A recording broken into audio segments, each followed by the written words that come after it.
I don't think that the legislature can exempt themselves from making public documents that they prepare and such from IPRA by making a rule. They actually might have the authority to do that, but it certainly isn't covered by the constitutional provision that they've cited.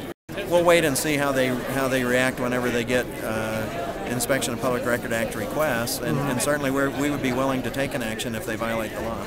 Do you think this adopted rule could stand up in court? I don't believe that it will, but of course it'll be up to a court to make the final determination. Right. Under the Inspection of Public Records Act, they redact personal information. Oh, they clearly indicate which ones are or not available, but there are thousands of emails. Who is it that would go and be the one actually to look as to which ones get released and which ones don't get released? And that, I think, is the biggest concern, and that was my concern. You know, by any means, anybody can come and look at my emails. I don't have any problem with that because I understand what I should be doing in public and not doing in public. I don't have any problem with that. You want to be able to have sunshine, and so that if a legislator is exchanging emails with a special interest group and using the legislative account, then that should be something the public should have a right to see. But now if there's a special exemption, then maybe the public will never be able to see that. Yeah, I guess that is true. I'm not sure, to what extent the detail of somebody's negotiations really are. I mean, clearly the exemption says they aren't.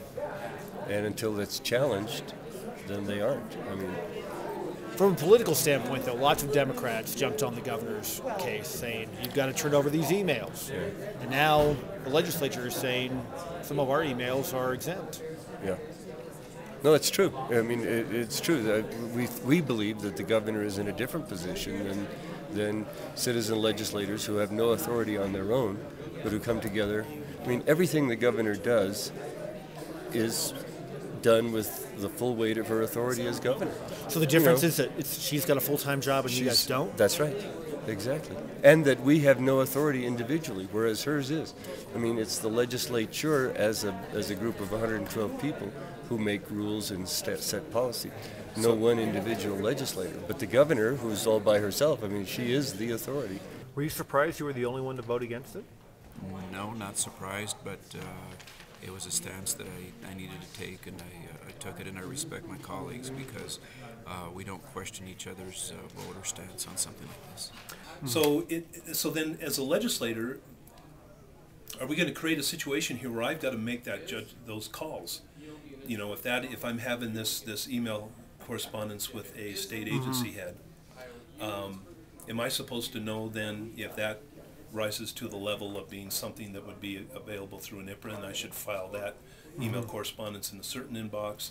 If it's a email correspondence with a constituent, is that, so I'm having to make that decision. So to the extent that we can make that clear, that's fine, but if we can't, it still becomes very interpretive and subjective. Everyone likes to stand up and say they want transparency. They want to vote for bills that impose transparency on every other part of government, but it's extremely disappointing to not see anyone in the Senate last night try to champion transparency here.